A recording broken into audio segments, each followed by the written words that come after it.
Night and a wet road.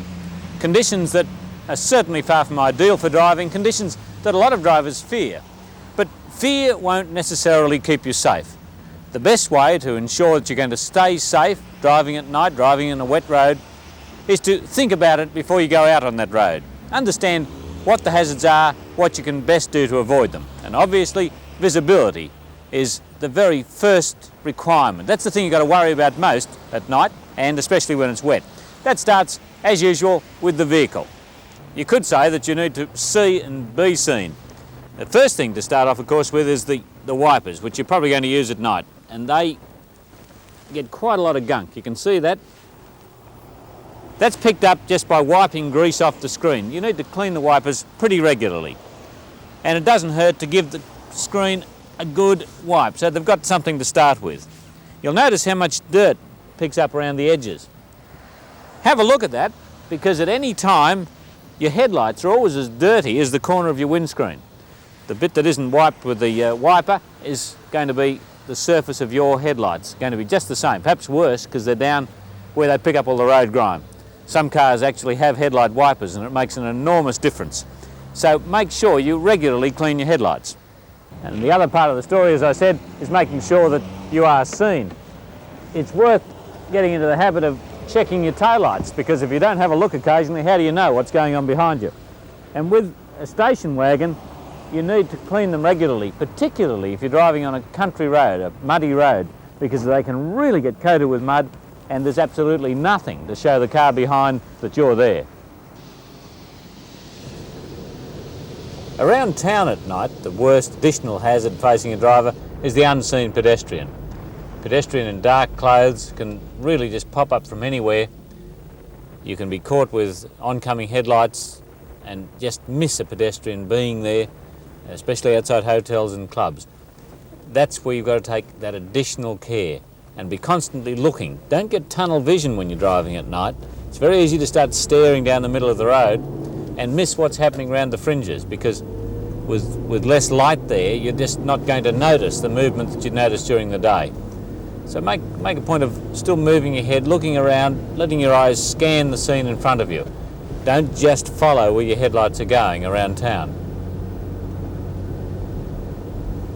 Out on the open road in the dark, the hazard, of course, is that you don't see where the road goes. That's about the one thing that happens to drivers at night that mightn't happen to them during the day. But again, it's a case of being sensible. You drive within your lights, but don't tense up. Don't try and expect to see too much. You really can't see beyond your lights. There's a truckie with hazard lights on. They're a good idea. When you're turning corners, of course, your view up the road is limited. And as far as headlights coming the other way, don't again panic, don't tense up. Just look away from the lights, look to the inside of the road. As long as your speed has been adjusted for the conditions, you can follow the road around. You don't have to jump on the brakes. A lot of people do run off the road at night because they panic, quite literally, jump on the brakes and take themselves off the road where they needn't to. And if you do strike a driver coming the other way with the headlights on high beam, you might just flash your lights to let him know that his lights are on high beam, but don't leave them up. Don't do that to deliberately annoy that driver that might be causing you a problem. The only thing you're achieving then is you've got two drivers that can't see where they're going.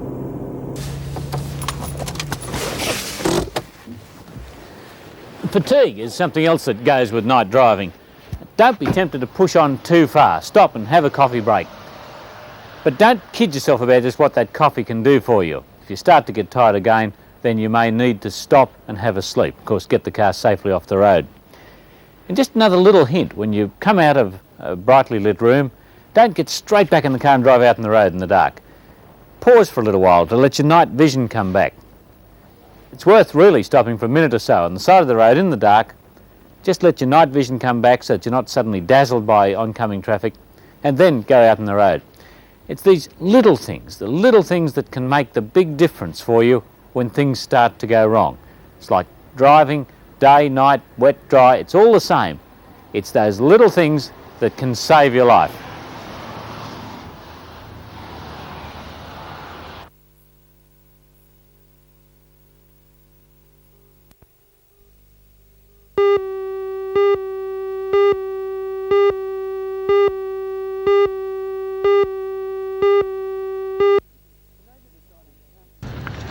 The Navy decided to cancel the 4-day visit of HMAS Otway late yesterday afternoon after being told of threatened industrial action by the Firemen and Deckhands Union.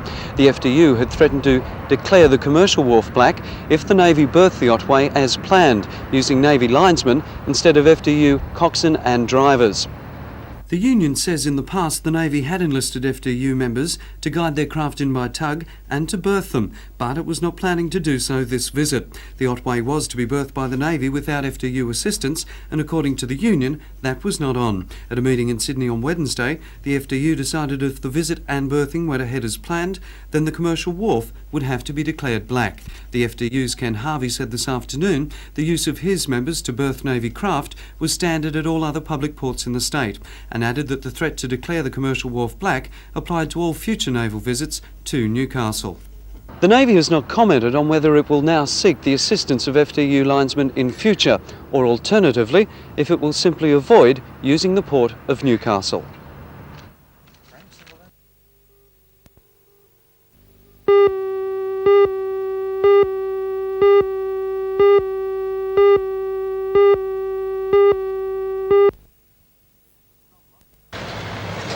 For some months now, local residents and Lake Macquarie yachtsmen have been demanding that the second Swansea Bridge be a high-level design to avoid the troubles experienced with the present opening span bridge. However, Minister Laurie Brereton decided on the much cheaper option of a second low-level bridge, and despite continued protest, the decision seemed final. Then 2 weeks ago, Mr Brereton wrote the Federal Transport Minister and Member for Shortland, Peter Morris, seeking to reopen talks on the bridge. The present plan, including roadworks, will cost $1 million, and the federal government has provided $3.5 million of the cost. The high-level bridge would cost $36 million, and Mr Brereton would have to ask the federal government for a further grant. 2 days ago, Mr Brereton received a reply from Mr Morris refusing to reopen the funding talks, saying they would not serve any useful purpose. The bridge dispute now appears to have reached an impasse. A spokesman for the minister today would say only that Mr Brereton is looking at the issue. Mr Morris, meanwhile, says the final decision is the state government's responsibility. The Transport Workers Union has now weighed into the issue, members of the Newcastle sub-branch voting unanimously to support a high-level bridge. The union has not yet decided whether to place spans on the low-level bridge, but if it does, construction would be crippled. Well, the Transport Workers Union move everything that goes to the bridge or to the area where the bridge is going to be constructed, and if you can imagine, that is not likely to take place if such a ban was placed.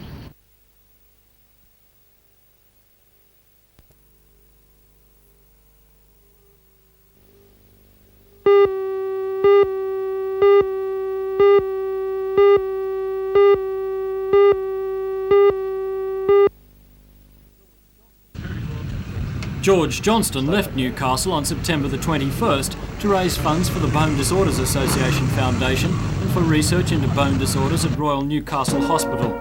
Today he returned on his small 250cc bike to King Edward Park with an escort of police cars, a brass band and nearly 50 other motorcycle riders. George suffers from the bone disorder Paget's disease, and 12 months ago doctors told him he would never walk again. Today he proved those people wrong when he returned with a smile after his gruelling ride. The disease means he can't walk great distances, can't ride a bike and can't ride in a car for more than short periods. So when George decided to appeal in person to the people of Australia, his method of transport could only be a motorbike. During the trip, George was accompanied by a paramedic to administer painkillers, and today George said there were times when he thought he may not make it back. We had a couple of days I didn't think I'd get back. My legs went on me from the waist down in Tennant Creek, and I collapsed on the bike the first Tuesday outside of Newcastle. Actually, I thought they'd lost me under a truck. So it's been a very hard trip. When he set out, George's aim was to set up committees around Australia to raise money for research into bone disorders. He says that ambition has been realised. That when we started off, I wished to see it go on a national basis. It has gone national. We've got the branches and committees right around Australia on the way. Obviously it will take a little time with the legalities to get it all on the way, but we do have it on a national basis right around Australia. I'm very happy for that. And is he planning another ride? Well, actually, I'm not even thinking about that. I don't think I will, actually. I don't know whether the bike hates me or my tail hates the bike, but either one, I'll let them leave it for a while for them to become friends.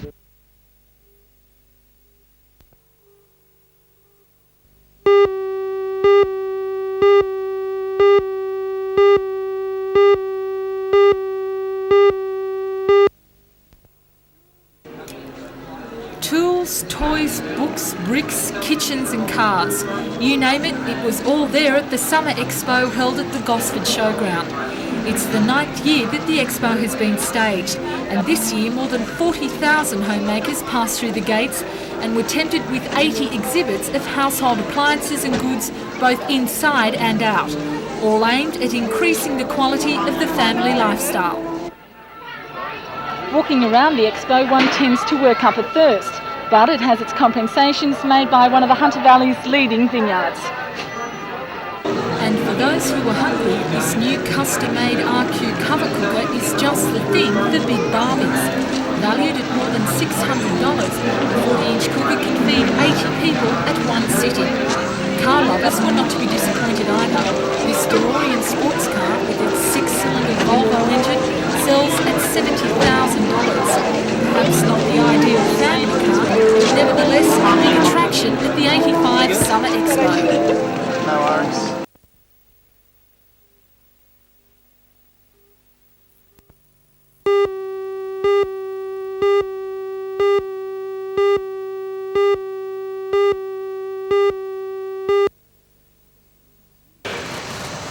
In the Junior Championships, 13 horses made it to the final rounds in the jump-off for the New South Wales and Australian title. Leading the field and favourite for the event was Sue Small from Taree, the 18-year-old who, riding Lucas, was last year's champion. When the final scores were tallied, Sue once again took out the title with a perfect round and fastest time. In the Senior Grand Prix event, first place went to Chris Chug riding Stretch, second place to Gail Powell on Midnight Star, and coming in third was David Asimov on Golden Grand. In other weekend sport, the New South Wales girls under-19 softball team was in Newcastle, warming up for the forthcoming Australian titles to be held in January. The team was shocked into their best form yesterday after being narrowly beaten by the Newcastle under-17 team on Saturday afternoon. 2 more warm-up weekends will be held in Sydney and Canberra prior to the Nationals, where they expect their greatest challenge to come from defending champions Victoria and Queensland.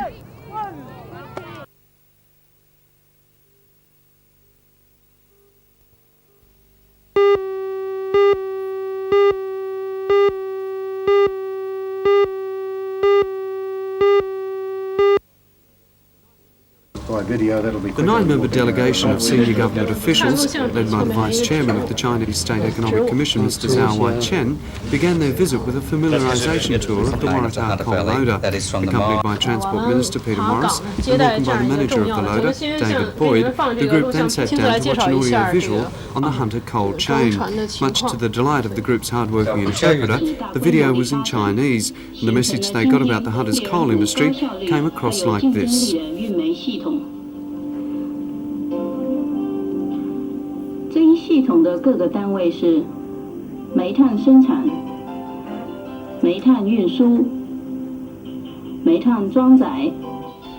Following the video, the group then inspected the control room and later in the day visited the Mount Thorley mine at Singleton, obviously very keen to find out as much as possible about our coal transport systems before they begin developing their own extensive coal deposits.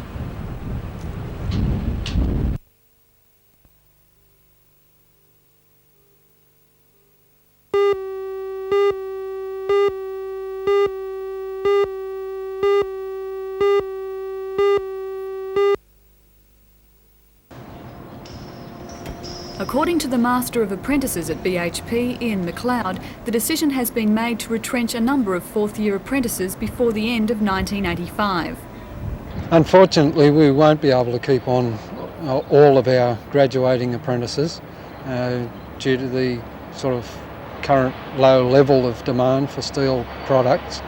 But we have a reasonable retention rate.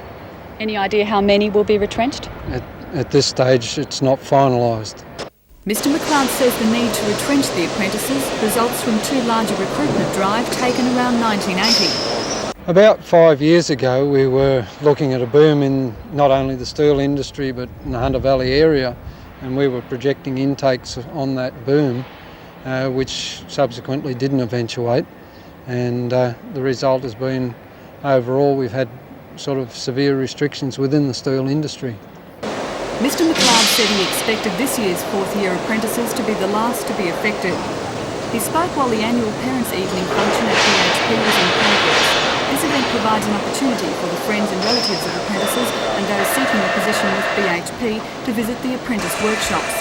About 700 people serve the skills of first and second year engineering apprentices. At present there are 433 apprentices engaged in 14 trades employed at the steelworks. The company has also received 913 applications for the 90 apprenticeships being offered in the 1986 intake.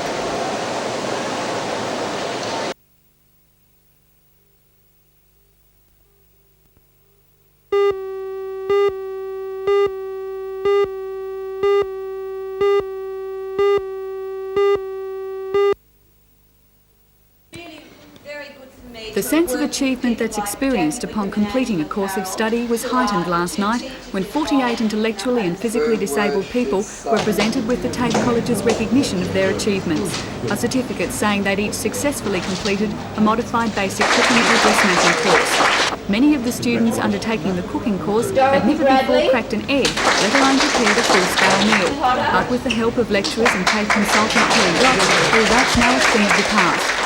Students found all barriers could be overcome with persistence and patience. The modified courses aim to develop basic living skills hand in hand with a sense of independence. This is the first time the modified courses have been conducted at the college, but such with their success, organisers are now busy planning the next intake.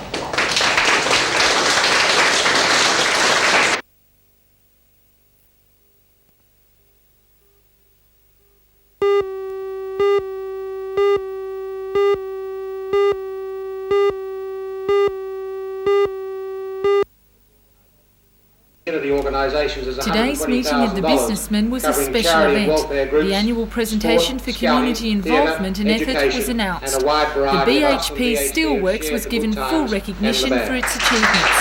Newcastle's General Manager Jack Risby accepted the award, outlining the company's progress over the recent years. The company has become truly international.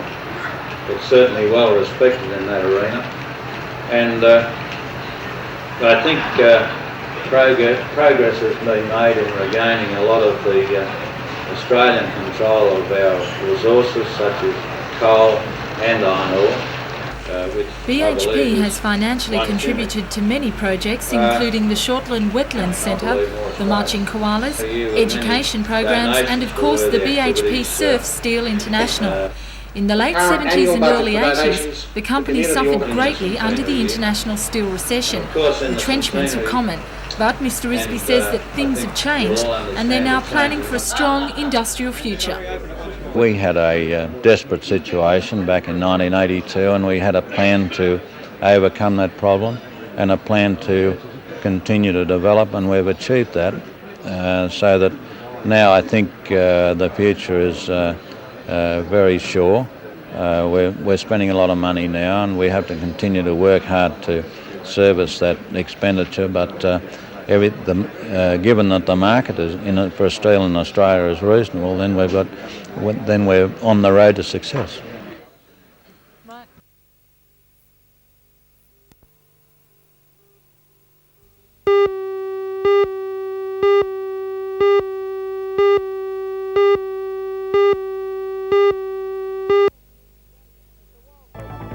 It's a wild and windy day down here at Newcastle Beach for the world's richest surfing tournament, the BHP Steel International and the Coke Surf Trials.